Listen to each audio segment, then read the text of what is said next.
How do you stay motivated to work towards your goals and dreams? And how can you do less and receive more? So work less hours, but actually get more results. Perfectionism is probably the biggest block between you and getting results. How do you get over creative blocks and perfectionism and action paralysis, where you don't know what to do, or you don't feel motivated, or you feel overwhelmed, or you feel like things are not good enough? How do you get out of this cycle, and how do you get back to working from creative flow and with ease and much more efficiently? In this video, I'm going to give you 5 very practical guides that can help you stay motivated, work through perfectionism, work through other creative blocks that can help you to work much more efficiently and from creative flow. My name is Davy. I am a PhD student in chemical engineering at the University of Cambridge. And in my free time, I love to study things about psychology, self-development, law of attraction. And today I want to talk about perfectionism or other creative blocks that are sometimes in the way of getting results or feeling motivated, that can make you feel so stuck, right? And I've boiled it down to 5 very practical guides and things that I do personally as well that gets me out of this feeling of stuckness, that make me overcome my perfectionism or other creative blocks that I feel when creating content, working on my PhD, doing other work, whatever work you do. We all probably know the feeling of perfectionism and things feeling not good enough or feeling blocked, or just our work being very inefficient and feeling unmotivated by it. How do we get out of that?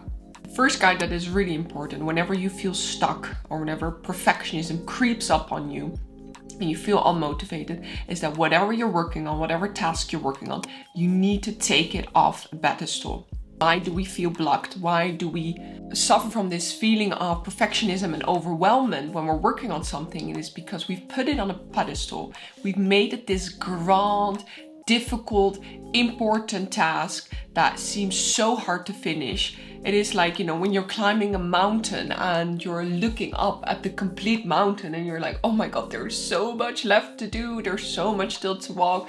And that is giving you action paralysis. It is making you feel overwhelmed. When we remind ourselves of how far we have to go, it makes us feel very unmotivated. Now, whatever task you're working on, you need to downplay the task. You need to just trick yourself in your brain, like it is easy, it is not that difficult, 1,000,000 people have done it, it doesn't have to be perfect, I can just quickly get it done. And another thing is like how much time you give for something is also how much time it is going to end up taking you, and how much time you give it is often based on how difficult you would find the task, right? Like I could give myself a whole day for recording a video, preparing and doing things. Instead, I'm just like, no, a video is not that difficult. I'm just quickly throwing it out there and I'm just rambling a little bit and I'm not preparing that much. And it's going to take me an hour, maybe it's going to take me half an hour. Before I do the task, I completely downplay it in my head. Even though there might be a part of me that thinks, it has to be good, it has to be this. I just try to let that go. I completely downplay it in my head first. Make it these small things. Also think whatever task you're doing, probably millions of people have done it as well. Or maybe not millions, but thousands of people have done it as well. It is not that deep. Try to also think of your whole life and all the things you've already done and all the tasks you've already achieved. It is not that deep. It is not that big. We just make it into this big, grand task. And that is what is giving us action paralysis. You need to downplay it. You need to give yourself very little time to do it, less than you would actually think you need. No, I'm just going to quickly do it in half an hour, even though it might have taken a little bit longer. But the time is, giving yourself little time is a way to sort of downplay it and make it this small thing, because we need to take it off a pedestal. Whenever I take it off a pedestal, I also try to sort of visualize, and what can help by taking it off the pedestal is sort of cutting it up into smaller tasks, right? So whatever big task you're doing, cut it up into the actual little small steps that you need to take, and really see how small these steps are, and actually think, well, that would take me 5 minutes, that would take me 10 minutes, and really downplay it again, right? The quickest you could possibly do it. Think of that amount of time and give it that. And also lose the importance of the task. This is even in the Bhagavad Gita. When we are only focused on results, we can never get there. It is not exactly written like that, but in some type of way. It is the journey that we need to enjoy as well, right? The road towards, and we can only enjoy that when we stop making the end result so important, when we stop making our worth depend on getting the actual achievement. Be happy that you are trying, be happy that you're working towards it, be happy that you're making small incremental steps. Stop making attaining the goal so important. Another thing is, once you've attained that goal, you will find another goal to make that important, and then you'll find another one and another one and another one. Do you not see that's how your brain works? We make things so important, but whatever we make important, it is like that lacking feeling. It's like that desiring feeling, like, oh, I need to finish it in order to feel good about myself. That energy is not the one that is going to make you work efficiently and is going to get you to working from flow. It is actually blocking you. You need to make the task, whatever you're doing, unimportant. It is a small thing. It is one of the million things I'm gonna do in my life. It is not that deep. I'm gonna get it done. I'll do it quickly. Really create that narrative of downplaying it, taking it off the pedestal, and stop making it so important. The second thing that you can do to get back into creative flow is that you need to prioritize aesthetics and self-care. You need to prioritize the ritual you build around doing your work task. So for example, when I start work in the morning, I will first make sure that I've had my nice shower, that I washed my face, that I made my nice breakfast, and I take my sweet time to do this, right? And if you are in a time crunch, get up earlier and get yourself in that relaxing flow state. You cannot get up and rush and quickly chug in your breakfast and I quickly get to work because I need to get so much done. No, that is not the energy of creative flow at all. Get up earlier and take your sweet time, make your nice little oatmeal breakfast. I haven't finished my breakfast yet. Make your nice little tea. Make sure that your room is clean, or wherever you're working, make sure your work environment is clean. Make sure if you go to work, you look put together. Take your time to do these things, because these things are gonna help to get you into creative flow, are going to make you feel relaxed. And another thing I used to do, I used to torture myself so much. Like, you need to work harder, you need to work harder. I would make myself work in the evenings and I would push and crunch, but so little result would get out. I would work so many hours, but so little would actually get done, because I kept pushing myself and torturing myself, not getting enough sleep, not taking care of my health and my nutrition and my exercise properly, and just focus on work. But the amount of hours did not equal the actual results that I was getting at all. Whilst if you take your time to just relax, take care of yourself, make sure that you've properly taken care of your health in terms of nutrition, and take your time to do so, the work that you then do is going to be so much more efficient, because you actually feel relaxed, right?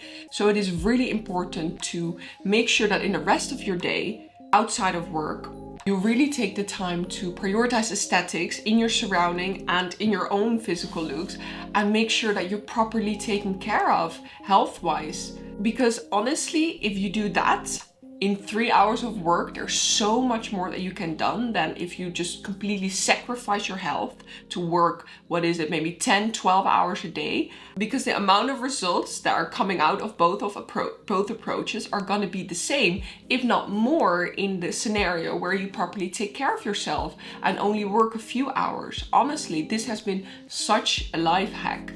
I honestly felt the more I work, the more results I get and the better I felt about myself. But actually, I've now learned that if I just take way more time to actually prioritize my own self-care, my own health, there's much less actual active work that I need to do, because that work will then be from creative flow and from a relaxed state. And there's so much more productivity that comes out of that. Third tip that I want to give you before you start your day, or at the end of the day before the next day, I want you to start scripting the next day. Scripting it in a way where it has already happened.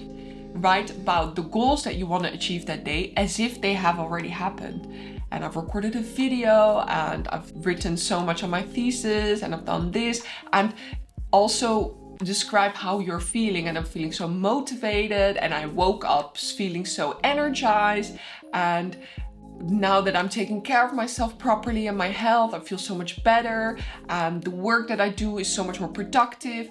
I only need 2 hours to work on that. Also, again, going back to the first point, it's like giving yourself small time increments to do tasks. Downplay them, right? Downplay them completely, even if it ends up taking a little bit longer.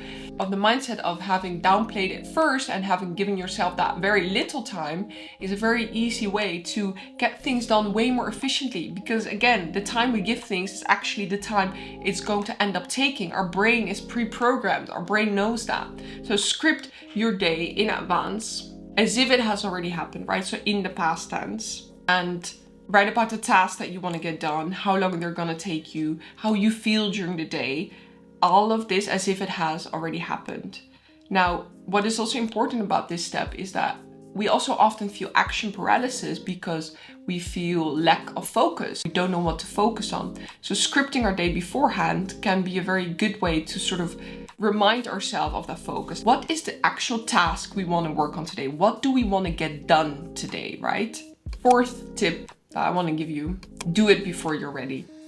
This is the way to get over perfectionism, and boy do I know what perfectionism feels like. You have to do things before it's ready. It doesn't have to be perfect. Why does it have to be perfect? What does perfect even mean, right? There are so many things that are done in this life. People that are successful that have started out by learning, right? You need to first do things in order to get better. So why does your work have to be perfect when there are so many people that have achieved so many great goals by delivering results that definitely weren't perfect? For example, you see people with YouTube channels recorded on iPhones, or you see people who, when they started off their business, it was really sort of unorganized and crappy, yet they still made a lot of results. So remind yourself of that and literally give yourself deadlines before it will be ready. I do this all the time, where I could give myself so much time to prepare, and yeah, I need that in order to make it perfect, right? But you just need to tell yourself it's never going to be perfect. I'm going to give myself a week, and after a week, it's going to be done. Whatever I have at that point is what I'm going to put out. It doesn't have to be perfect, because once we train that, once we practice with that,